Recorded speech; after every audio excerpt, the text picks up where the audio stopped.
Hello and welcome to Ashes Rugby League Podcast, episode 19. My name is Lee Addison. Lee Addison, not Lee Addison. You just spoke over my intro, mate. My name is John Davidson. Sorry, she was doing the whole thing.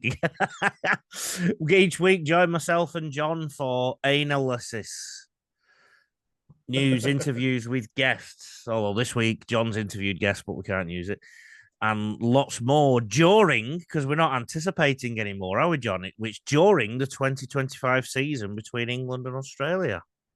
It's the penultimate podcast episode. When did we start this podcast, Lee? What was it? April, May? April, yeah. It's not penultimate. I worked out we've got 3 more after today. So review. Well, we could do review and then preview again. So true, yeah. We could have 6 more, 10 more. Yeah. no, but we've got three more weeks of it, haven't we, basically? So we have. So it's getting close. You can almost smell it. You can sense the tension in the air. You can definitely hear it. Yeah, it's been a lot of media. Well, it's interesting. We were talking before we started recording about the media coverage, and I was actually chatting to another journo 20 minutes ago. I don't think there's been much in the Nationals today. I've not seen them myself. He had.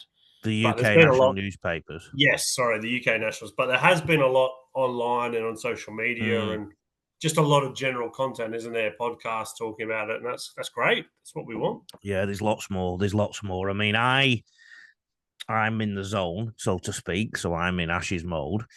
And for the last couple of weeks since the NRL has finished, and therefore all the NRL podcasts are now on a hiatus for the summer, I've been looking more and more for English content, and it's filled the gap. It's absolutely filled the gap, because what I do is I work during the day, quite often from home, and I have these things on in the background, and I'm filling my day with content each day, which is good. So this is how Donald Trump won an election, mate. Podcasts. So I thought it was Russian interference. Yeah.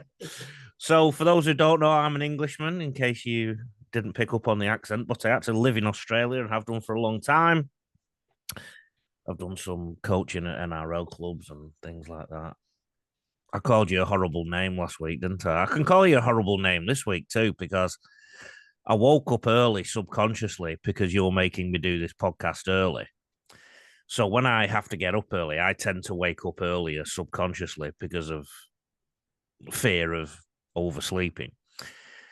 And then I message you, and it takes you half an hour to get back to me. I told you to be on red alert for me to message you in case I'm early, and then you message me and say 8:30 your time at 8:28. So yeah, you're still a prick, John.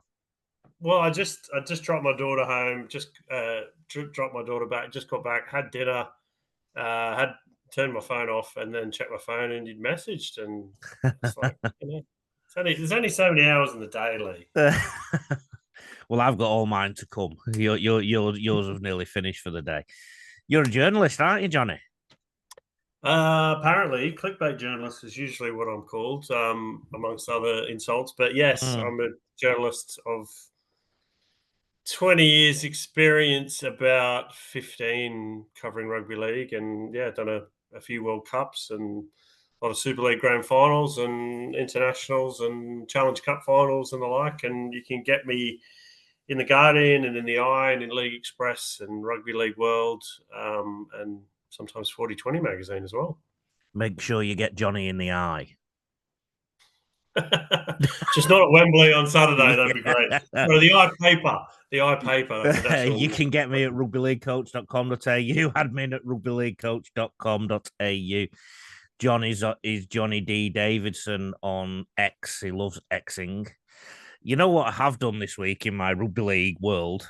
It's like I'm in a Toys R Us or something, but for adults, because it's the Ashes time. I watched the 2000 World Cup opening match between England and Australia, and it's probably fair to say there wasn't a tackle that was below the nipples. Like it was all head high shots, It's a swinging different game, arms. isn't it? It felt like a throwback because it was very wet. It was persisting down, and they were at Twickenham. There were some empty seats there, so it felt like you were watching something from the 1970s again. It was brutal. I don't remember that tournament per se, but I have read about it and spoken to people who covered it, and apparently that tournament was a financial disaster. It basically rained. It rained the whole time. Ticket sales were bad, and there was like really weird locations. Like, there was like Belfast and all these sort of over ambitious, shall we say, places. And the tournament didn't work. But I did see your post yesterday or today, and it was basically the Kangaroos dominated, didn't they? I mean, they had I think they're arguably one of the best Kangaroo sides ever because they were just so well balanced. The two wings, Lottie Takiri and Wendell Saylor, they both had bodies of forwards. You had Joey at 9 because Brett Comorley was in the form of his life at 7. He'd not long just won the Premiership. So in 1999. So to me, you could argue that was the best Kangaroo side. I mean, yes, people talk about the 82 Kangaroos and the 86 Kangaroos, but I think you have to bear in mind the quality of the opposition, the fact that it was a full-time sport too. I was going to say, I don't think you can get past a team when you've got, should we have, Sterling and Kenny, or do we have Lewis and, Meninga and Miles and Growth and, Freddie, and it goes on and on, that back line. Steve Ella. I think those 82 Invincibles, beat anyone. Yeah, again, it's just contextual, and this is the beauty of these conversations because how do you compare eras? But I don't put it this way. I don't think Australia have put out a stronger side since the 2000 World Cup. But it was, Brian Fletcher got his nose broken by Adrian Morley in the first 4 minutes. and Morley had already signed for the Roosters where Brian Fletcher was. So, and then not long after that, Harvey Howard came in about half an hour later on somebody on the ground. It was, honestly, I was in stitches watching it. It was, and I remember at the time you didn't pick up on it, and the commentators certainly didn't pick up on it. So, well, that just gives me a thought, Lee. Do you reckon one in the crowd might have a giant inflatable baseball bat and throw it on so Morgan Smithies and Hudson Young can start hitting each other like they did in Las Vegas in the lift or elevator? Aussies have named their team, haven't they? They have. I wouldn't say, looking at that team, no real surprises. No, I'll read it out now. Number 1, Reece Walsh, so no Dylan Edwards. Number 2, Mark Nwanganita-Waze. Number 3, Katoni Staggs. Number 4, Germat Shibasaki. Now, I want to clarify a comment on these two, okay? I put out a clip that said, in context, I think Broncos have had a poor season defensively compared to where they are in the ladder and where they finished in the Premiership, i.e. champions. To be so low on the defensive stats compared, a quarter of the way down, basically. And one of their big areas of weaknesses was 2 and 3 in defenders, which is the centres and the people inside them. I have been absolutely abused. I'm surprised. Anywho, Josh Adokar is on the other wing. Now, I will say this, John. If I'm analysing this side as a coach, okay, Reece Walsh can be rocks or diamonds. Yes. And he's back with a coach who was very much rocks and diamonds with. But he seems he seems to have a close bond with Kevy. There seems to be a genuine connection there, which I think it can only be a good thing. I think England need to kick to the right because I can't remember if I said this on the podcast last week, but he's still not fantastic at stepping off his left foot. So if they kick that way and his pass left to right isn't as accomplished as his pass right to left, so that's one way of nullifying him. So he has to come from left to right. Mark Nwanganita-Waze and Josh Adokar, I don't think they're exemplary at returning the ball from kick returns. So if England kick deep, keep the ball in possession, they can probably do a job on these guys as well. Both good finishers, obviously. So that's the other end of the field. Katoni Staggs and Shibasaki. I've already made my thoughts clear on that. And what people don't understand is there's a difference between tackling and defending. So somebody runs straight at you. Yes, Katoni Staggs and Shibasaki can smash them. But it's all the different angles that get thrown at you in the centres that will be a problem. And so I'm interested to see that. Cameron Munster at 6, Nathan Cleary at 7. Again, if I clip this up, I'm going to get abused. Nathan Cleary has not played good football this year. Yes, he can kick. He can kick very well. But the quality of his football, the quality of his game management, the quality of his pass selection this year has been way off. In Origin, he looked like a scared rabbit. How well has Nathan Cleary done in a rep jersey? John, tell me a good game he's played in a rep jersey. We won a World Cup in a rep jersey, and he has won some Origin. I mean, he got hammered in that World Cup until the final, basically. Semi-final, maybe. I'm not going to debate his form, but would you not say he's one of the best or top 3 players in the world? Yes. Yeah. So but he's also a system player. And system players don't always do well outside the system. If you remember back to that World Cup, he also couldn't kick the ball. So, because things are different, the underfoot conditions are different. The ball itself has in the past sometimes been different. I mean, certainly in 2000, it was an 8-panel Gilbert. So, and it moves through the atmosphere differently. And Nathan Cleary was poor kicking. Cameron Munster, again, great attacking footballer, but can be questionably dodgy in defence sometimes. And by that, I don't mean tackling, I mean positioning in defence. So again, that's something that England can expose. Props, Patrick Carrigan, Tino Fa'asamalawe. I probably just butchered his name. Patrick Carrigan, to me, is a bench prop or somebody who moves from lock to fill in at prop. I don't think if you're the English pack, you sit there worrying about how you're going to handle Pat Carrigan. So, to me, that's something that England can exploit. Now, I'm going to have an interesting conversation about Tino. Again, I think a very decent player, but is he one of the top props that have been through the generations? Are we going to be talking about Tino in 10 years, 20 years? Yeah, that's a difficult question to answer. I wouldn't put him down as a Glenn Lazarus or a Paul Harrigan or an Ian Roberts, but time will tell. Time will tell, and I think he's a workman-like prop who'll put a shot on you. Yeah, but again, I don't really, he's not overly big, for example. Angus Crichton, Hudson Young, and Isaiah Yeo make up the back row. Isaiah Yeo, excellent player, probably guilty of passing too much sometimes. He's actually a real danger when he runs.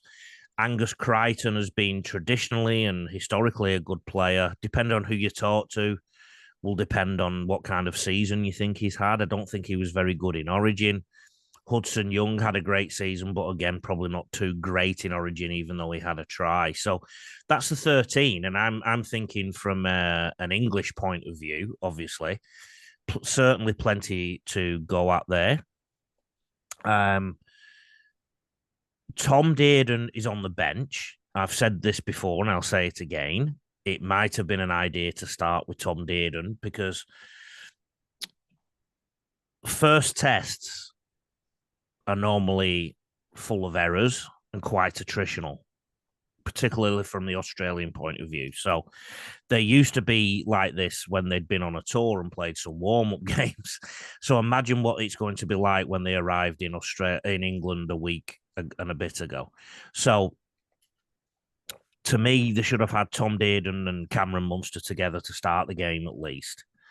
And then Reece Walsh at the back again, you could have probably gone Dylan Edwards just for a bit of security, because what's going to happen is Australia will drop some ball. They'll look like they're going to break England open, and then they'll put some ball down because they're still building their combinations. And England's best chance is for the game to be tight and to grind it out somewhat. If it becomes an open, flowing football game, I think I back Australia, even with that I've just said.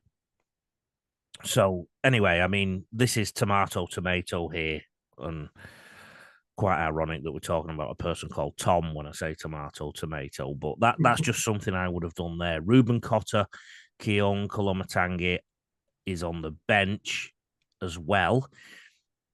Again, it has a feeling of what's the word I'm looking for? Where you play versatility. Yeah, I mean, Lindsay Collins is probably the only one prop that you go, oh, hello. There's somebody who can take it to us. He's a tough workhorse, Lindsay Collins, isn't he? He's not the biggest front rower, but he's tough and he's durable. I think Colin Matangi is the one who provides a bit more punch, a bit more of an enforcer. And Ruben Cotter is obviously a worker who can cover a few positions and, can play a bit with the ball as well as do the usual forward stuff. So, look, the reserves there's Bess Smith at Moses. I think that's probably the best 17 there for Australia. No big surprises. You've picked them hard. I think the interesting thing, and I'm not necessarily disagreeing with what you said, but I think the interesting thing, if you're looking at pure talent, 17 to 17, and obviously England haven't announced their squad yet, but which of the England players gets in over their counterparts if you're putting the two together? I mean, I think the key one is obviously Herbie Farnworth. I don't think many people disagree. He would get in over Shibasaki or Staggs, but out of the rest of the players, it's quite open to interpretation, and I would say it'd be a green and gold dominated side. Well, but this is the place to interpret it in the 3 test matches, and England have a few edges, which I'll talk about soon. I'm going to put this into some context too. The side that's been named includes 8 players who played in the 2022 World Cup final. So that gives you an idea of some of the churn. I also wrote my own mythical Australian side based on origin. So people like Stephen Crichton, people like Brian Toto, they qualify for Australia too.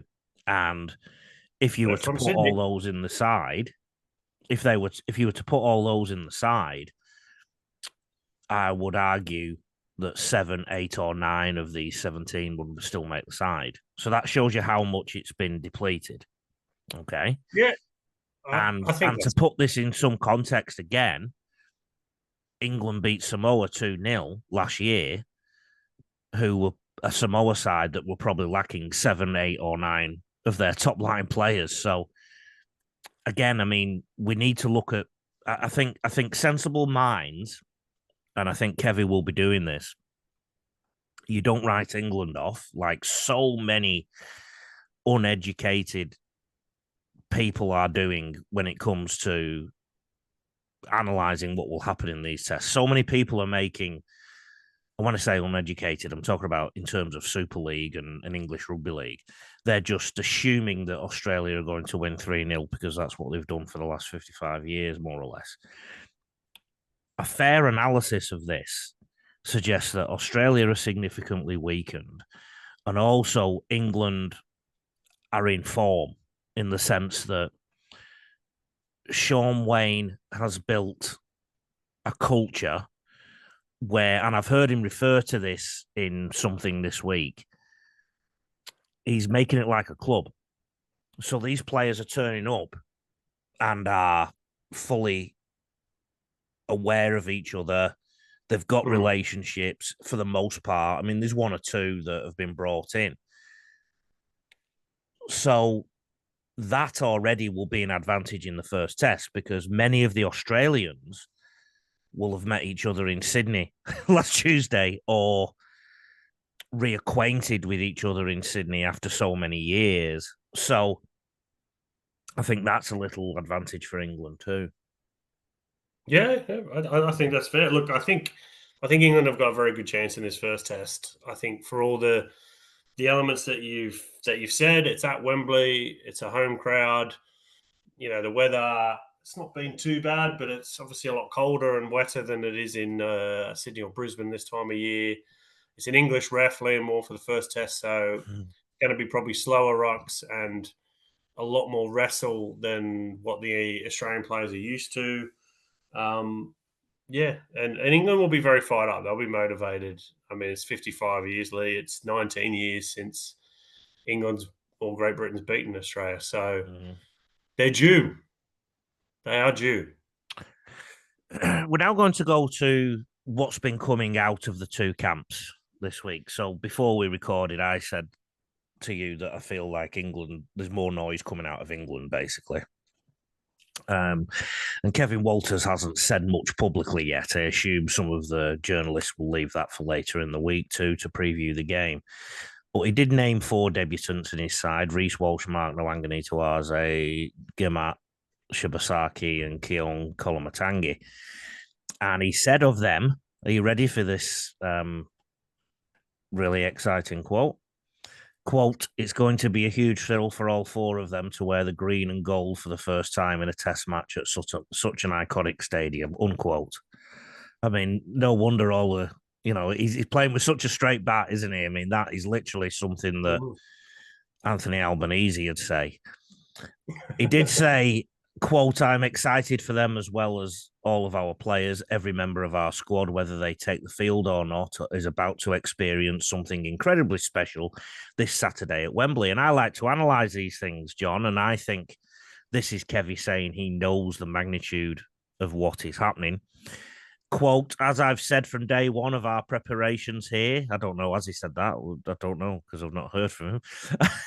Here in England, we're on this Ashes journey together because it's going to take a collective effort from everyone involved. Close quotes. I can imagine a scenario, John, where Kevy and his staff going, don't take the English lightly, don't take the English lightly, don't take the English lightly. But some of these Australian players are naturally going to, in their minds, in the back of their minds, even though they're trying to tell themselves consciously not to take England lightly, in their deep subconscious, they'll be going, we've got these. And it's, not, what Kevy's saying, what the staff are saying, but deep down, you're thinking, nah, we've got these. I can't help but thinking some of the Australians are going to have this mindset. Yeah, they may well do. I mean, you could argue whether Penrith took Wigan or St Helens lightly in the 2 wildcard challenges in the last couple of years, and they lost both those games. So that's an indicator that you can't just think this is going to be a walk in the park and an easy victory, because I think it'll be anything but. They've also, I saw one podcast or something, they've mentioned Liam Moore. I think it was Willie Mason or Mark Horrow said, not Mark Horrow, Justin Horrow said, he's one of those referees that likes to be on camera. I thought that was a bit unfair, actually. And they found a clip of him and they giggled at it. He's not Bill Harrigan. No. And also, of course, in the World Club Challenge against Penrith, I think it was, there was the debate around whether it was a try or not to Wardle, the centre, wasn't there? It was, yeah. And it didn't seem like one to me, but Liam Moore sent it up as a try. And look, it was given. I think that game went down to the last minute. People seem to forget the May, the centre, who later got sacked by Penrith. With the youngest of the May brothers, he tried to burn Jay Field and on the outside instead of sort of, looking through support and holding the play up, and Field took him out in the corner with a fantastic tackle. I mean, people forget that would have won Penrith the game, or at least drawn it, I think, at that point. So, look, yeah, referees will do what referees do. I think in most games, the better side, the vast majority of games, the better side wins. Who performs? We'll talk about refs soon, because England have a lot of grit. Look, mate, no one else has grit like the English. Okay, no other country. They don't have grit. They I don't have sensed some belief. sarcasm there, John. You brought this subject up to discuss. Mate, I love jingoism. It's great. So Like we're talking about let's so get now up the flags. we've mentioned the three lines that Kevin's come out with, a la Kevin Rudd, but Mm. now we're going to talk about some of the things that Sean Wayne has been saying and has said in the past. And again, because this is what I analyze, John. I'm looking out for the mind games. And he made a comment last week about English people having grit or more grit than anybody else in the world. And you sort of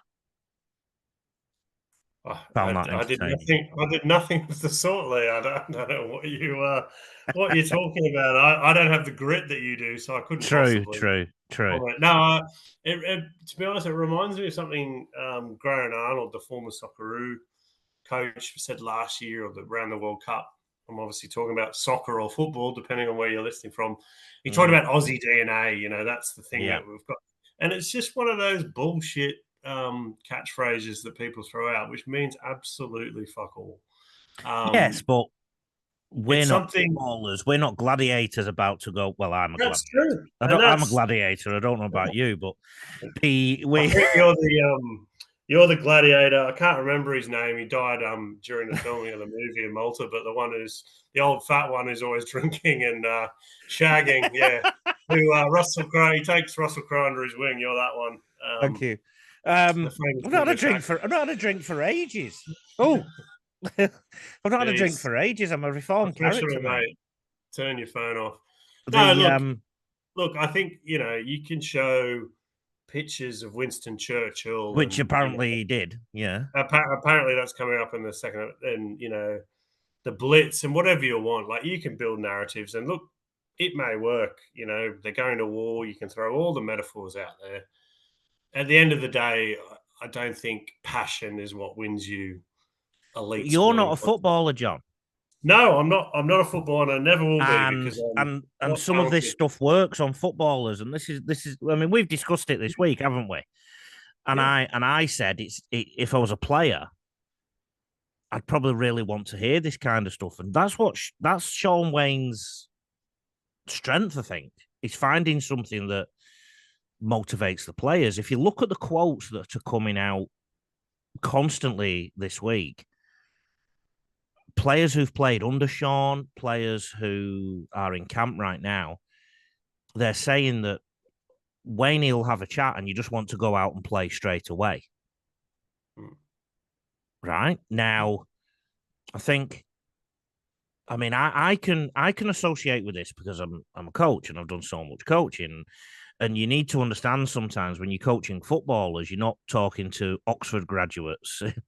In you've got to pitch it at a certain level, Mm. and even Oxford graduates, if they're going into a gladiatorial scenario, they will need things that are a bit more to the point, that are a bit more stirring.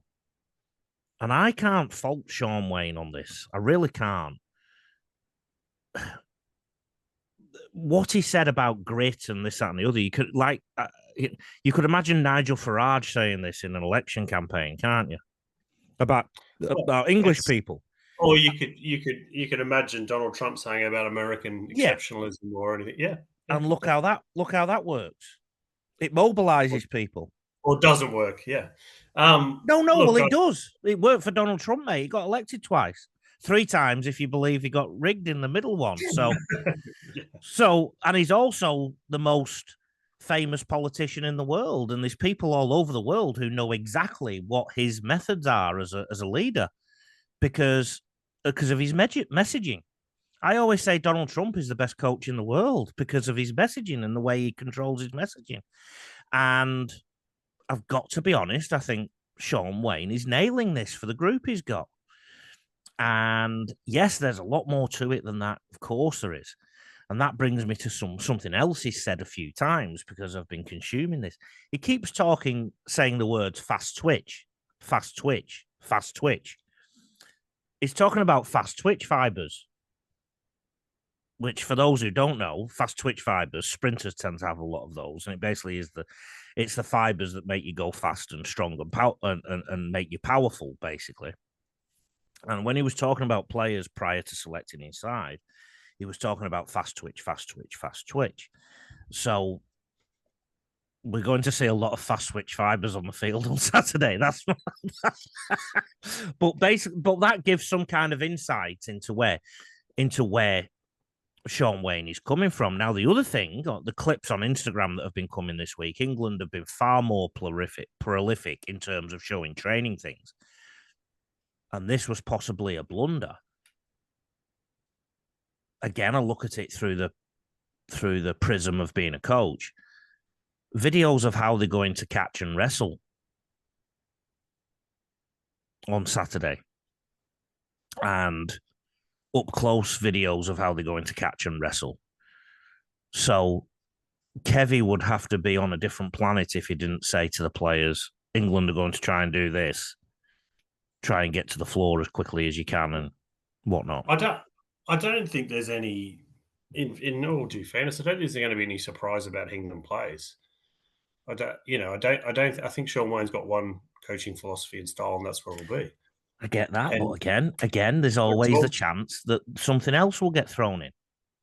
Yeah, I mean, there is a chance, but I think that's the perception, and I think the question remains, you look at this different ways, is playing that style, a grinding, high set completion, tight sort of game, wrestle dominated, is that enough to beat Australia twice in a 3-game series? It should be enough to win in game one if they get it perfect, for all the reasons I've said. I just think, and I was talking to Gary Schofield today, and this is his opinion as well, and I read something to Johnny Whiteley, the great former Hull FC player and Great Britain coach, the last Great Britain coach to win the Ashes in 1970. He was advocating creativity in players who aren't brainwashed. And if you look back, I watched 1990, the Vaseline game, and you've got Ellery Hanley chipping over the top. Yeah. What were you watching in 1990 that had Vaseline, John? Sorry, I wasn't concentrating there. That was when the British were doing their usual cheating and coating the ball in their legs with Vaseline. Yeah. But you had Gary Schofield being a maverick. You had Ellery Hanley doing things that were unpredicted. That worried the Australians. You had Martin Afai's pace. That was dangerous. I just don't know if there's the unpredictable element in this England team to actually disrupt Australian score points. So I've been studying things, John. I think you need to throw a few punches, to use a boxing parlance. Not just rope-a-dope for 79 minutes and then hope, you can edge it on points. I think you need to throw some punches. Jack Wellesby, world-class player on his day? Yes. Herbie Farnworth, yes. How high up there would you put Jake Wardle? That's a difficult one. Look, I think he's the best English centre in Super League. How he would go up against a Stephen Crichton or Stephen Crichton isn't playing. No, I meant in the NRL week or week out. In the Pantheon. Did you mean in the Pantheon? Yeah, in the Pantheon. Yeah. What's his name? Mikey Lewis. Yeah, I mean, he'd be on the radar of some clubs. Yeah, I think he'd do well in the NRL. He's arguably the best player in Super League. Harry Smith has been the Wigan half that have won a lot of 2 Super Leagues and nearly won a third and won the quadruple last year. George Williams, NRL experience. I mean, Danny Widler, his argument for why England wouldn't be good. He said, George Williams is their captain, and I don't think he gets in the Australia side. Well, he probably doesn't get in over Nathan Cleary, no. Yeah. But I mean, if that's the measure, God help England. Props. I went through that park and was and again, I was a prop, mate, and I was a back rower, so all you do is look for weaknesses in the opposition. And, well, he's soft, we'll smash that bastard, I can't imagine that any English forward is going to be too worried. Alex Walmsley I know he's about 85 years old, but he is a big body. He And is. big. You'd rather have a good big un than a good little one. He's probably going to be the biggest person on the field. That's another boxing parlance, yeah. Yeah. The back rower from St Helens, Morgan Knowles. I think in a way, it's a positive that Victor Radley isn't there because we can unleash this fella on the international stage properly. I question Bateman, I do.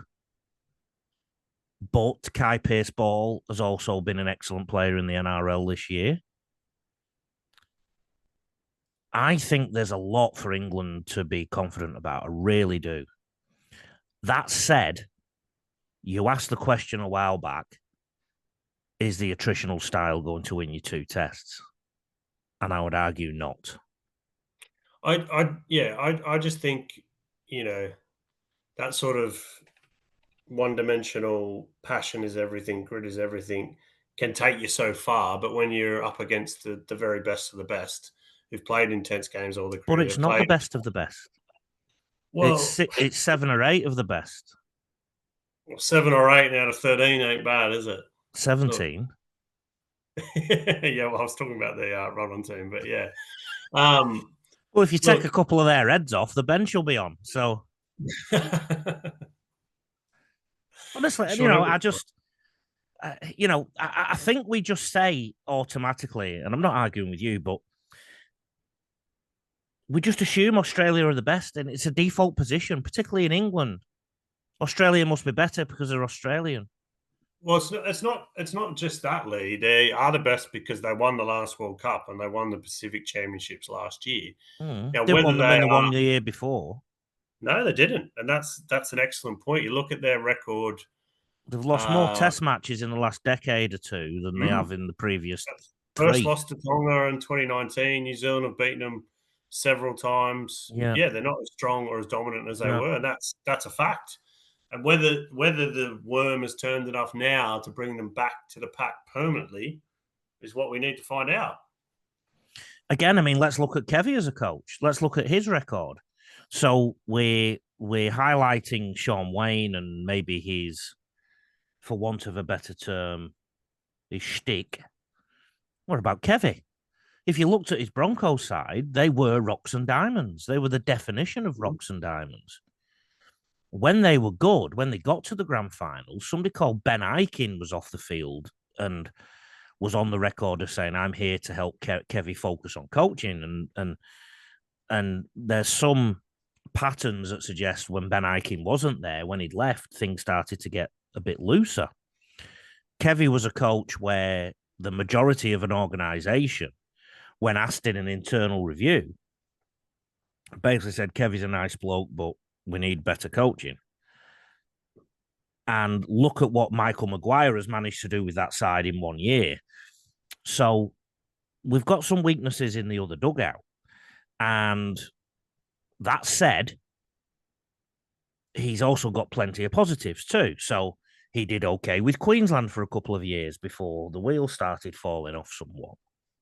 I went to watch an Origin session under Kevy Walters, and I remember thinking, when is the session starting? And that was an hour into it because the intensity was so low. And I've heard that senior players, when Mal Meninga left the Queensland gig, some senior players went to Kevy and said, "Oh, can we get rid of this? Can we get rid of that?" It was things like the 7 a.m. walk and whatnot. Mal Meninga, for all the people, again, uneducated and don't look into it deeply about his coaching career, he's actually very good at managing an environment and a high-performance environment. And I do think that in the coaching box, if Mal Meninga was there this year, I'd be more confident of Australia winning 3-0. But Kevy is an untried coach at this level. And he's got some traits over the last few years that would make me excited if I was coaching against him. Yeah, I think that's fair. I think he's had a mixed coaching career. Look, he struggled at Catalans when he came over. He obviously got sacked at the Broncos, Mm-hmm. won some Origin series, lost some Origin series, and that job went.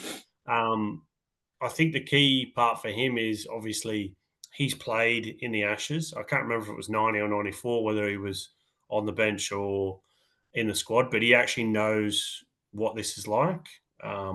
He's been a part of that, so he knows the importance, he knows the history. And also, I think having Willie Peters there on his staff, because Willie Peters knows all these English players inside out. 3 of them from his own team are in the squad. And Joe Burgess will be on the wing, and Mikey Lewis, you're looking at that documentary, he may start in the halves. If not, I'm pretty sure he'll be on the bench. So he'll know all the weaknesses of these English players and be feeding that in, how the ruck's going to be policed, what they need to do to go on the right side of things. He's a very smart coach, very hard-working, detailed coach. So I think those are all key elements as well. I think anyone writing England off would be mistaken to do that, because I think I've said all along, I think they'll definitely win a game. Once you win one game, you only need to win one more, whether it's 1-0 or 2-0 or 6-0 or whatever. Aaron Woods has written them off. Yeah, look, I think the thing with Aaron Woods, I think, he's obviously got this Sydney Triple M show, hasn't he? He's got to boost ratings. So he's had the run in with Billy Slater. He's had the run in with Gordon Tallis. He's now taken a shot at England, Sean Wayne. I mean, that's great. More talking points. But I don't think everyone shares that opinion. And I think the other flip side is, Lee, can you imagine what's going to be the Courier Mail back page, the Daily Telegraph back page or front page, the Sydney Morning? Australia loses the Ashes after 55 years. Would you be coming back as you're an NRL player? Would you be diverting off the I don't think the current NRL players have that in mind, though. Well, first of all, I don't know what the Courier Mail or the Daily Telegraph is. Second, okay, sorry. I'll put it in 2025 parlance. Would they check their DMs after full time? And do you think there's enough passion? Yeah, about the Australian side in this country. I haven't been to training yet. I will hopefully be next week, and it definitely will be ahead of the third test in Leeds. But I think there definitely is. There will be in that group, but do you think there is in Australia? What? There's not enough grit. Correct. Honestly, most people I know will not be watching the test live. I can't think of anything I would rather do. Yeah, there's different. Live. I think Man City or England cricket, maybe, but yeah, or be with Miss World or something. But yeah, I think part of that is the media creation and the support for Origin, isn't it? That's been elevated because and Samoa and Tonga. Or here's another one. If England played Australia at Suncorp this Sunday, do you think there'd be 50,000 there? No, probably there'd be 24,000. Yeah, well, I think there was around 50,000 for the World Cup final, because it was a World Cup final, 2017. But no, that's a fair point. Like, I think the international game in Australia, in terms of a selling point and interest, has a lot of growth to come and a lot of movement to make. But look, one of the things that's going to help it grow is the rest of the world catching up with Australia, and I think that's happening. And England obviously winning a game or a series would go a hell of a long way to moving that along. I can use my social and socials as a barometer. Okay, so Australia is still pretty much a Facebook country when you look at usage. Okay, so people in the regions in the bush, they're still Facebooky, a little bit Instagrammy, a little bit TikToky. In the city, they're a bit more TikToky and Instagrammy than right. Yeah. I also made a comment last week stating facts that, and we have to talk about Samoa and New Zealand at some point, that Ben Gardner was 5 matches, 5 losses. And I dared to say he'd be desperate for a win this week. I think that's fair comment. Of course he'll be desperate. Oh, the abuse I got. And the level of abuse I got for that post and the comments, 20 times the abuse I've got for anything anti-Australian. So if I'm just using that barometer, it tells me where many of the minds are when it comes to international rugby league. People in Australia will be excited to watch Samoa versus Tonga this Sunday. They may watch England versus Australia on repeat in the morning. Our generation, we used to stay up for it or get up early for it because it was everything. And this is what I'm trying to say. And I think the old journos that are close to pushing up the daisies, I think they will write something that says disaster, Ashes not won. But I think in terms of its impact, it won't be there on the Australian psyche. I think we've moved on as a society, as a rugby league society. And the only thing that will bring it back is England winning. Well, first of all, England winning a series in England. And then that will start to bring it back somewhat because the Australians will say, oh, we had a weak team, no wonder they beat us. But the only thing that will completely bring it back will be England coming over here and either winning the World Cup next year or winning an Ashes series over here. That's how far I think it may have fallen in the Australian psyche. This podcast gets far more listeners in England than in Australia. Like 2/3. Every other podcast I do is the other way around. So I don't know if it's going to. So knowing all those things, I don't think the Kangaroos players are sitting there in absolute fear. Some of them can choose to play for another country in the World Cup next year as well. So I don't think they're in absolute fear. I really don't. But anyway, we could go on for that forever. Let's talk about. Oh, you saw Brian Carney and Terry O'Connor this week. Yeah, I spoke to both. I mean, I think Brian's tipping an England win in game one. He thinks, England have got a very good chance at Wembley. And Terry's the same. I mean, he's really impressed by the England forward pack, and was citing an Australian coach who said to him, "Give me an English forward pack any day." Gary Schofield not so confident about the English chances. Never is, to be fair. I mean, I think he has a point around the non-selection of Jack Connor, and I think he did send me a list of the Man of Steel winners. And you've basically got a who's who of the best British players of the last 30 years. So, we can get hung up on selections and who isn't in there a long time. And in the end, it'll all be brought down in the wash. If Sean Wayne's team does the business, then he got the selections right, didn't he? The refereeing and the rules have been released for 3 tests in terms of the rules, 2 tests for the referees. I want to talk about this golden point thing. There's only golden point in game 3. What if the first game is a draw? The second test is won by one nation, and then the third game is a draw. Is won by the other nation. Yeah. I don't know if I thought about that, but yeah. I mean, honestly, we have either got to play by the same rules in every game or not. Also, what's wrong with a drawn series? If it's a drawn series, Australia keep the Ashes and International Rugby League is well and truly alive. And the $10 I put on at Ned's last week would get me 440.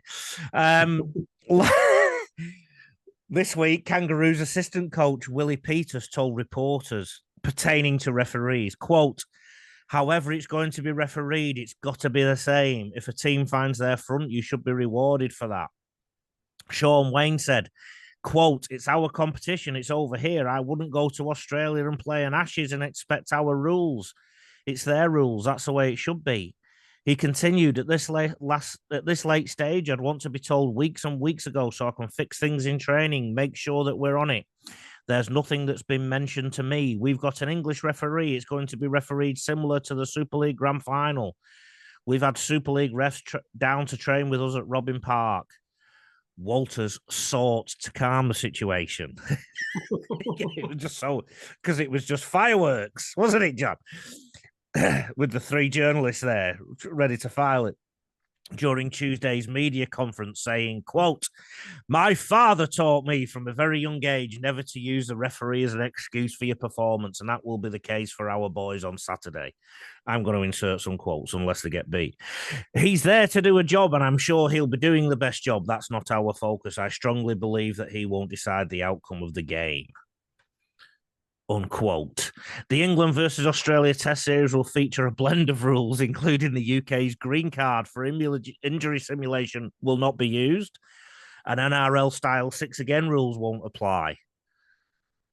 Once a try is awarded, it also can't be reviewed. What? What's going on here, John? What's going on here, intrepid journalist? I don't know. Can't we just have one set of rules for the sport? Like what? Now, Liam Moore is refereeing the first test, and as we said last week, get prepared for WrestleMania. Well, I had two coaches message me or talk to me after the Super League Grand Final complaining about the messy rucks and how people weren't standing square at marker and how slow they were. So, look, it's going to be interesting. I had someone else tweet me saying that England can't win with an English ref because he always gives too many decisions to the Australians to, counterbalance. And then obviously an Australian ref will be too biased. So it's just like, wow, there's no result. It's there. No. The 6-again rule is just so open to ambiguity. Yeah, it is. When do we sit there and analyse any referee, but I'll use Liam Moore's name? So it's half time in this game. England are winning 84-0 against Australia. Liam Moore has given 16 6-agains against Australia. Let's analyse all 16. It doesn't happen, does it? I think the interesting thing, obviously, Liam Moore's got the first test. Grant Atkins has got the second. And the third referee will be decided. So, look, if someone fucks up in test 1 or 2, controversially, they won't have a hell's chance of the third test ref is Alain Sablé-Rolls. Yeah, there's no French Henry Perenara. Yeah. I've been watching some old games this week, and because I'm in the zone, and some of the refereeing has been interesting from Kiwi refs. And the pre-match talk has been, who is this guy? He only refs amateurs in New Zealand and whatnot. So yeah, I love all that. So do you think refereeing is going to play a big part in the outcome of the series? Well, I think it'll play a part. Whether it's a big part, look, I don't know. I mean, we're talking about elite professionals. They should be able to adapt. I doubt the whole series is going to hinge on one call because it never really does. Yeah. I think England will win 26-18. What's your prediction, John? Oh, you're not going to make me do a prediction, yeah. I'll go England 16-12. Oh, interesting. Get me at rugbyleaguecoach.com to tell you, at rugbyleaguecoach on socials. Where can I get you, Johnny? You got me on X at Johnny D. Davidson and on Patreon at rugbyleaguehub.com long reads. Enjoy the game, everyone, wherever you're watching it. I was meant to be at Wembley, but I'm very much ensconced in Brisbane. Been too busy.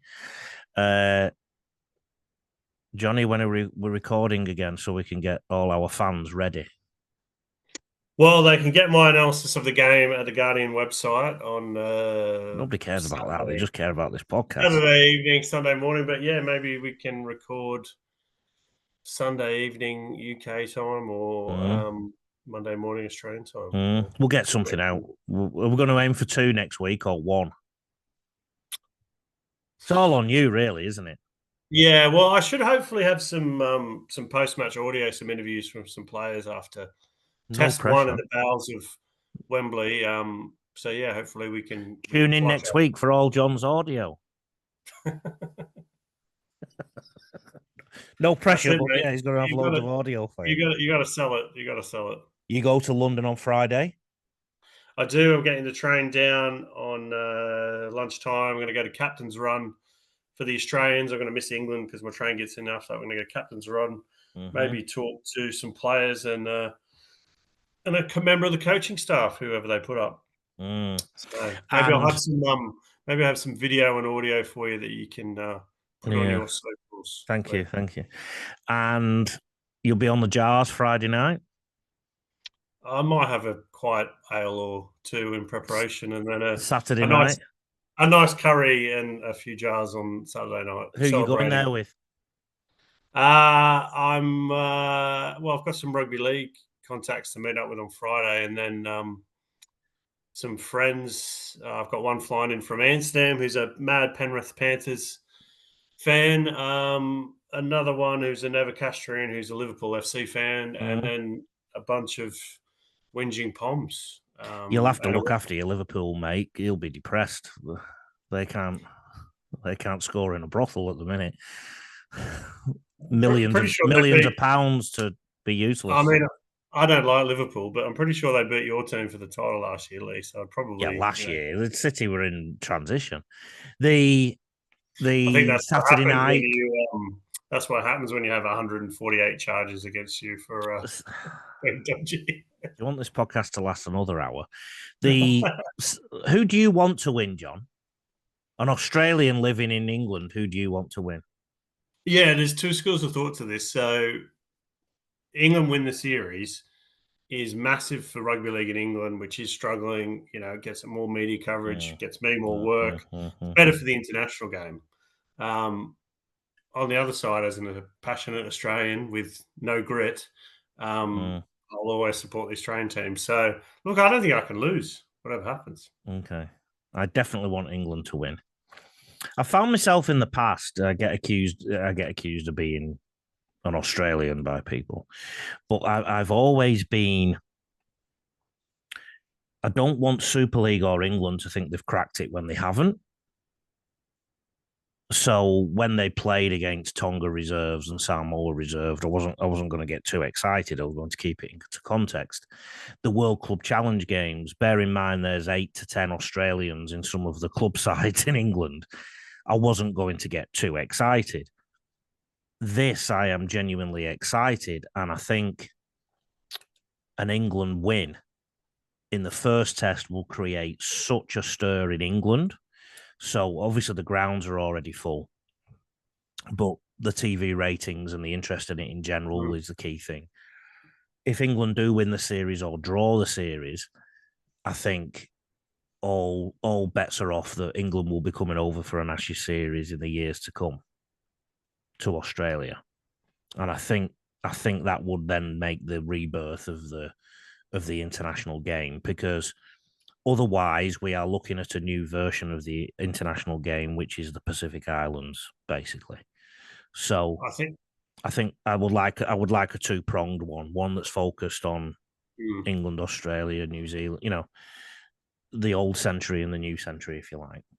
I think the flip side of that, if it's a comfortable Australian victory at Wembley, that's what I mean. It's going to be a damp squib for the rest of the series. Yeah. You know what I mean? It would be, and obviously, look, if they win 12-11 with, you know, a field goal in the last 2 seconds, that's different. But if they win 30-10 or, you know, 28-0,